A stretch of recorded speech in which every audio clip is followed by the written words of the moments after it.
السلام علیکم۔ ایمان افروز واقعہ۔ یہ ایک ہاتھ لمبا ایک ہاتھ چوڑا چکور پتھر تھا جو ہمیشہ حضرت موسیٰ علیہ السلام کے جھولے میں رہتا تھا۔ اس مبارک پتھر کے ذریعے حضرت موسیٰ علیہ السلام کے 2 معجزات کا ظہور ہوا جن کا تذکرہ قرآن مجید میں بھی ہوا ہے۔ اس پتھر کا پہلا معجزہ، پہلا عجیب کارنامہ جو در حقیقت حضرت موسیٰ علیہ السلام کا معجزہ تھا، وہ اس پتھر کی دانشمندانہ لمبی دوڑ ہے اور یہی معجزہ اس پتھر کے ملنے کی تاریخ ہے۔ اس کا مفصل واقعہ یہ ہے کہ بنی اسرائیل کا یہ عام دستور تھا کہ وہ بالکل ننگے بدن ہو کر مجمع عام میں غسل کیا کرتے تھے، مگر حضرت موسیٰ علیہ السلام گو کہ اس قوم کے ایک فرد تھے اور اسی ماحول میں پلے بڑھے تھے، لیکن خداوند تعالیٰ نے ان کو نبوت اور رسالت کی عظمتوں سے سرفراز فرمایا تھا۔ آپ کی عصمت نبوت بھلا اس حیا سوز بے غیرتی کو کب گوارا کر سکتی تھی؟ آپ بنی اسرائیل کی اس بے حیائی سے سخت نالہ اور انتہائی بیزار تھے، اس لیے آپ ہمیشہ یا تو تنہائی میں یا تہبند پہن کر غسل فرمایا کرتے تھے۔ بنی اسرائیل نے جب یہ دیکھا کہ آپ کبھی بھی ننگے ہو کر غسل نہیں فرماتے تو ظالموں نے آپ پر بہتان لگا دیا کہ آپ کے بدن کے اندرونی حصے میں یا تو برص کا سفید داغ یا کوئی ایسا عیب ضرور ہے جس کو چھپانے کے لیے یہ کبھی برہنہ نہیں ہوتے، اور ظالموں نے اس تہمت کا اس قدر اعلان و چرچا کر دیا کہ ہر کوچے و بازار میں اس کا پروپیگنڈا پھیل گیا۔ اس مکرہ تہمت کی سرش کا حضرت موسیٰ علیہ السلام کے قلب و نازک پر بڑا صدمہ اور رنج گزرا اور آپ بڑی کوفت اور اذیت میں پڑ گئے، تو خداوند تعالیٰ اپنے مقدس کلیم کے رنج و غم کو بھلا کب گوارا فرماتے اور اپنے ایک برگزیدہ رسول پر ایک عیب کی تہمت والا خالق عالم کو کب اور کیوں کر اور کس طرح پسند ہو سکتی تھی؟ اللہ تعالیٰ نے آپ کی برات اور بے عیبی ظاہر کر دینے کا ایک ایسا ذریعہ پیدا فرما دیا کہ دمزد میں بنی اسرائیل کے پروپیگنڈوں اور ان کے شکوک و شبہات کے بادل چھٹ گئے اور آپ کی برات اور بے عیبی کا آفتاب عالم تاب سے زیادہ روشن و آشکار ہو گیا، اور وہ یوں ہوا کہ ایک دن آپ پہاڑوں کے دامنوں میں چھپے ہوئے ایک چشمے پر غسل کے لیے تشریف لے گئے، اور یہ دیکھ کر کہ یہاں دور دور تک کسی انسان کا نام و نشان نہیں ہے، آپ اپنے تمام کپڑوں کو ایک پتھر پر رکھ کر اور بالکل برہنہ بدن ہو کر غسل فرمانے لگے۔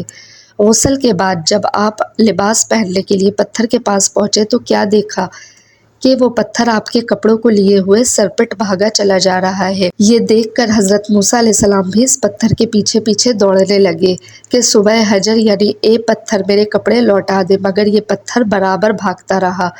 یہاں تک کہ شہر کی بڑی بڑی سڑکوں سے گزرتا ہوا گلی کوچوں میں پہنچ گیا، اور آپ بھی برہنہ بدن ہونے کی حالت میں برابر پتھر کو دوڑاتے چلے گئے۔ اسی طرح بنی اسرائیل کے ہر چھوٹے بڑے نے اپنی آنکھوں سے دیکھ لیا کہ سر سے پاؤں تک آپ کے مقدس بدن میں کہیں بھی کوئی عیب نہیں ہے، بلکہ آپ کے جسم اقدس کا ہر حصہ حسن و جمال میں اس قدر نقطۂ کمال کو پہنچا ہوا ہے کہ عام انسانوں میں اس کی مثال تقریباً محال ہے۔ چنانچہ بنی اسرائیل کے ہر فرد کی زبان پر یہی جملہ تھا کہ خدا کی قسم موسیٰ بالکل ہی بے عیب ہے۔ جب یہ پتھر پوری طرح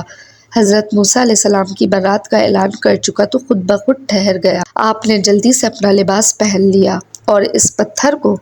اٹھا کر اپنے جھولے میں رکھ لیا۔ 22ویں پارے کی سورہ احزاب میں اس طرح فرمایا کہ اے ایمان والو، ان جیسے نہ ہونا جنہوں نے موسیٰ علیہ السلام کو ستایا، تو اللہ نے اسے بری فرما دیا اس بات سے جو انہوں نے کہی، اور موسیٰ اللہ کے ہاں آبرو والا ہے یعنی عزت والا ہے۔ دوسرا معجزہ میدان طیہ میں اس پتھر پر حضرت موسیٰ علیہ السلام نے اپنا عصا مار دیا تو اس میں سے 12 چشمے جاری ہو گئے تھے جس کے پانی کو 40 برس تک بنی اسرائیل میدان طیہ میں استعمال کرتے رہے۔ قرآن مجید میں پتھر سے یہی پتھر مراد ہے۔ ایک شبہ کا ازالہ معجزات کے منکرین جو انکار کرتے ہیں، جو ہر چیز کو اپنی ناقص عقل کے اینک سے ہی دیکھا کرتے ہیں، اس پتھر سے بھی پانی کے چشموں کا جاری ہونا محال قرار دے کر اس معجزے کا انکار کرتے ہیں اور کہتے ہیں کہ ہماری عقل اسے قبول نہیں کر سکتی کہ اتنے چھوٹے سے پتھر سے 12 چشمے جاری ہو گئے، حالانکہ یہ منکرین اپنی آنکھوں سے دیکھ رہے ہیں کہ بعض پتھروں میں خداوند تعالیٰ نے یہ تاثیر پیدا فرما دی ہے کہ وہ بال موڑ دیتے ہیں، بعض پتھروں کا اثر یہ ہے کہ وہ سر کو تیل اور ترش بنا دیتے ہیں، بعض پتھروں کی خاصیت یہ ہے کہ وہ لوہے کو دور سے کھینچ لیتے ہیں، بعض پتھروں سے موذی جانور بھاگ جاتے ہیں، بعض پتھروں سے جانوروں کا زہر اتر جاتا ہے، بعض پتھر دل کی دھڑکن کے لیے تریاک ہے یعنی کہ دل کی دھڑکن کے لیے فائدہ ہے، بعض پتھروں کو نہ آگ جلا سکتی ہے نہ گرم کر سکتی ہے۔ بعض پتھروں سے آگ نکل پڑتی ہے، بعض پتھروں سے آتش فشاں پڑتا ہے۔ تو خود جب اللہ تعالیٰ نے پتھروں میں کئی قسم کے اثرات پیدا فرما دیے ہیں تو پھر اس میں کون سی خلاف عقل اور محال بات ہے کہ حضرت موسیٰ علیہ السلام کے اس پتھر میں اللہ تعالیٰ نے یہ اثر بخش دیا ہے اور اس میں یہ ایک خاصیت عطا فرما دی گئی، وہ زمین کے اندر سے پانی جذب کر کے چشموں کی شکل میں باہر نکالتا رہے، یا اس پتھر میں یہ تاثیر ہو کہ جو ہوا اس پتھر سے ٹکراتی ہو وہ پانی بن کر مسلسل بہتی رہے۔ یہ خداوند قادر و قدیر کی قدرت سے ہرگز کوئی بعید ہے، نہ محال نہ خلاف عقل، لہٰذا اس معجزے پر ایمان لانا ضروریات دین میں سے ہے اور اس کا انکار کفر ہے۔ اللہ پاک ہم سب کا خاتمہ ایمان پر کرے، آمین۔